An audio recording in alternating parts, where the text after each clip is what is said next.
है नहीं कौन है, मैंने पहचाने? अच्छा ठीक है, और मकान सारा कम आओ इधर आओ। लाइटिंग लगाई थी? अच्छा ठीक हो गया, मकान सारा बन गया। क्या रह गया था काम हुन? खिड़की रह गई है? खिड़की ते फिटिंग करनी है। क्या करना है? फिटिंग। अच्छा ठीक है और चलो जिन्ना ये थे बन गया ना, थोड़ा थोड़ा काम आस्ते आस्ते होता रहेगा। ठीक है आओ मतलब शादा आओ आ जाओ। इथे क्या क्या बनाया है? ना देखते जरा ये ना देते जगह। ये बड़ा बड़ा बनाया है। ठीक है इसे तुसी रहना शहना कोई नहीं है ना? नहीं था जो बुझाने में जो जानते हो? हां दो निकल गया। चलो ठीक है आओ। नमस्कार साथियों, ਅੱਜ ਮੈਂ ਛੰਡਰੋੜੇ ਦੇ ਇਲਾਕੇ ਟੰਡਿਆੜੀ ਦੇ ਵਿੱਚ ਆਇਆ ਔਰ ਇੱਥੇ ਇੱਕ ਗਰੀਬ ਪਰਿਵਾਰ ਜਿਹੜਾ ਤੁਸੀਂ ਆਖੀ ਸਕਦੇ ਹੋ ਔਰ ਉਹਨੇ ਕੀ ਸਹਾਰਾ ਜਿਹੜਾ ਹੈ ਸਮਾਜ ਸੇਵਕ ਸੁਖਦੇਵ ਸਿੰਘ ਉਹਨਾਂ ਦਿੱਤਾ ਕਿਉਂਕਿ ਕੁਦੇ ਨਾ ਕੁਦੇ ਜਿਵੇਂ ਸਰਕਾਰ ਦੇ ਵਾਅਦੇ ਹੀ ਜਿਹੜਾ ਗਰੀਬ ਪਰਿਵਾਰ ਆ ਉਸੇ ਆਵਾਸ ਯੋਜਨਾ ਤਹਿਤ ਮਕਾਨ ਦਿੱਤੇ ਜਾ ਮਗਰ ਇਹ ਐਸਾ ਪਰਿਵਾਰ ਹੈ ਇਹਦੇ ਕੋਲ ਤੁਹਾਨੂੰ ਦੱਸਿਆ ਪਹਿਲੇ ਇਹ ਰਸੋਂ ਹੁੰਦੀ ਸੀ ਤੇ ਇੱਥੇ ਕਮਰੇ 'ਚ ਰਹਿੰਦੇ ਸੀ ਮਗਰ ਇਹਨੇ ਜਿਹੜੀ ਆ ਆਵਾਸ ਯੋਜਨਾ ਤਹਿਤ ਜਿਹੜੀ ਇਹ ਸਕੀਮ ਜਿਹੜਾ ਉਹਨੇ ਫਾਇਦਾ ਨਹੀਂ ਹੋਇਆ मगर जियां समाज सेवी सुखदेव सिंह ने पता लग्या कि एक परिवार है टीन के शैड च रोआ करता क्योंकि इन्नी गर्मी है तो किसी का मन नहीं करता टीना ही रोने ही तो इयां गै इस छंड रोडे का ग्रां टंडियाड़ी ग्रां के अज अस आए तो सूँ पता लग्या उनके गलबात करने कि ना थोड़ा ये मकान ठीक है कुन बनाया सुखदेव ने थोनों इस स्कीम का फायदा नहीं हुआ जी सरकार की स्कीम यानी थोई नहीं थोए के ना खुश हो तुस ठीक है समाज सेवी सुखदेव और भी खड़ोते होते हैं भी गलबात करने जी भैया जी क्या कहना चाहते हो? भैया ये परिवार का जिस तुम दसा कि टंडियारी गाँव में परिवार से है शारदा देवी इन्होंने नाम है इन्होंने हसबैंड की डेथ हो गई सी जी ते घर में एक मुंडा ते कुड़ी सी ते मुंडा भी छोटा है मसा 18-20 साल दी है ते मसा करके वो प्यो ते जान तो बाद ते बड़े मुश्किल नाल गुजारा कर रहे सी 4-5 हज़ार की नौकरी करके ते किन्ना तुहानूं पता है गुजारा होंदा है जी तो ये निक्का जिहा टैंट सी ते रसोई उत्थे मतलब बड़े मुश्किल नाल जीवन इन्हां दा व्यतीत हो रहा सी उन्हां दे जान तो बाद जी ते दलबीर सिंह सेठी और जेह्ड़े इत्थे दे नुमाइंदे हैं टंडियाड़ी धमाल दे इन्हां ने सानूं अप्रोच कीती कि इस तरह गल है एक परिवार है बड़ी जरूरतमंद परिवार है उस तो बाद असीं ने फिर इत्थे आए साडी एक टीम आई उत्थे देखिया तो सब तो पहले सानूं जरूरत सी कि इन्हां दी कुड़ी दा ब्याह सी जी और तुहानूं यकीन मन्निओ उस कुड़ी दा ब्याह इन्ने अच्छे तरीके नाल होया कि उस ब्याह विच कम से कम 11 ते स्टॉल लगे सन ते और जिन्ना भी समान होंदा है चाहे वो अलमारी है फ्रिज है कूलर है बैड है सब कुछ बड़े लोग जम्मू तो आए उन्होंने इत्थे सेवा की रविंदर भैया का मैं बहुत बहुत धन्यवाद देना चाहूँगा जिन्होंने इस स्टोरी करके इन्हों की हैल्प की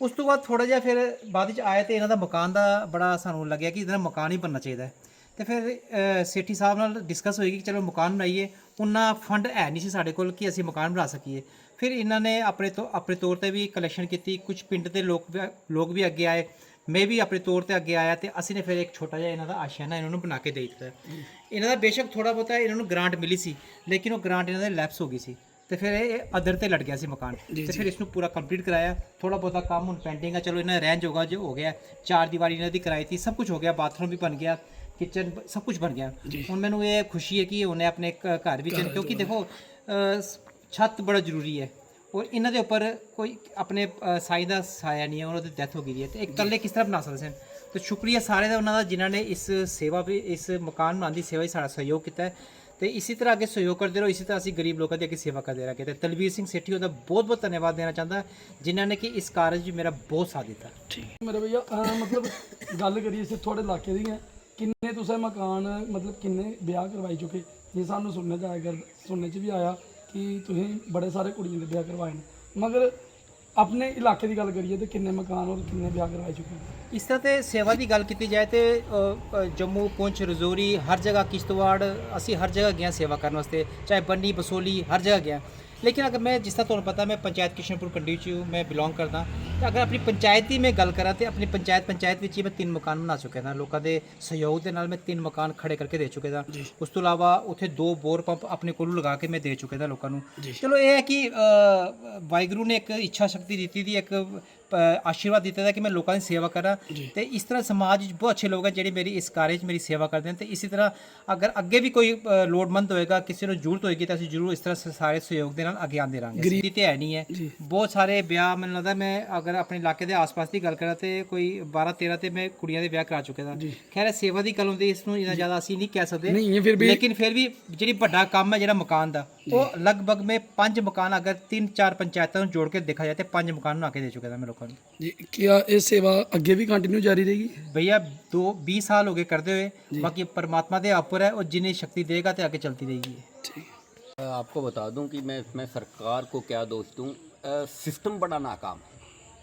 क्योंकि जिस तरह से इनके घर के हालात थे, हमने प्लान में भेजा, ठीक है, उसमें जो फोटोग्राफी होती है 2-3 वेरिफिकेशनें होती हैं वो भी करवाई। इनकी एक इंस्टॉलमेंट 50,000 की आएगी।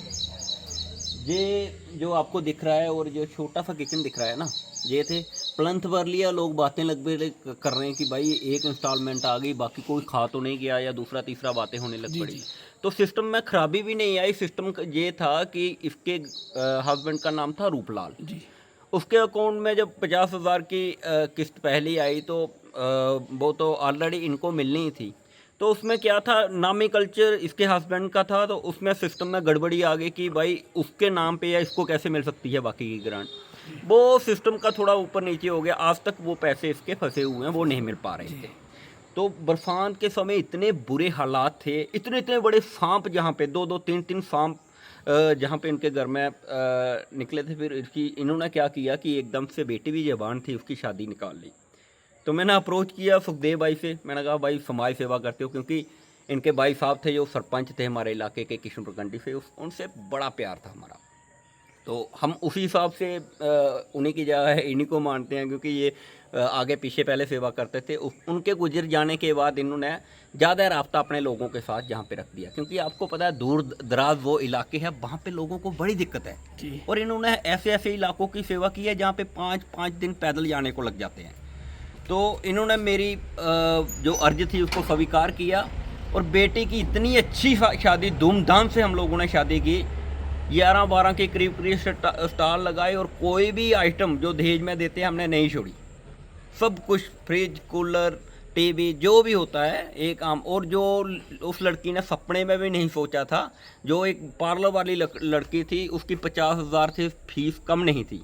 मैंने एक दफ़ा उसको बोला कि ऐसे ऐसे लड़की को तैयार करना, उसने एक क्षण में, 1 मिनट में लड़की ने फ्री ऑफ कास्ट को लहंगा चोली और फ्री ऑफ कास्ट उसको तैयार किया। फिर उसके बाद शादी तो हो गई लड़की की, घर जवाई आता है, हर बंदे को चाह होता है कि हमारा घर अच्छा हो। तो हम लोगों ने मिलजुल के सुखदेव भैया से कहा कि यार हम भी थोड़ी बहुत आपस में कलेक्शन करते हैं, सुखदेव भैया से भी रिक्वेस्ट की। तो इनका ये एक छोटा सा आशियाना तैयार कर दिया। हम तो एक जरिया है, हम लोग कुछ कर नहीं सकते, पर मैं धन्यवाद करना चाहता हूं कि ऐसे लोग चाहिए समाज सेवा में। और लाइमलाइट में कभी नहीं आए। आज आप आते आते हमें मिले हो, किसी आप मतलब हमारे बच्चियों ने अच्छे मार्क्स लिए थे और मिले हो, तो आपके ज़रिए हमने बताने की कोशिश की कि कितनी अच्छी सेवा कर रहे हैं। भगवान ने ऐसे लोग भी जहाँ पे रखे हैं। और एक गवर्नमेंट है जिसके पास अरबा खरबा रुपये है, वो उनका सिस्टम ही काम नहीं करता। जब किसी को कोई पैसा देना पड़े और बड़े बड़े भाषण, नारे, दावे, बड़ा कुछ होता है, जब देने की बारी आए तो इनका सिस्टम सारा फेल हो जाता है। आपको पता क्या, जहाँ पे हर तरीके के भाषण चल रहे हैं, मैं इन ज़्यादा चीज़ों में नहीं जाना चाहता, पर ये कहना चाहता हूँ कि लाइमलाइट से दूर रहिए। जो जेन्युइन सेवा है, जेन्युइन सेवा करते रहिए, भगवान कुछ ना कुछ आपके लिए ज़रूर सोचेगा। बहुत बहुत शुक्रिया, बहुत धन्यवाद।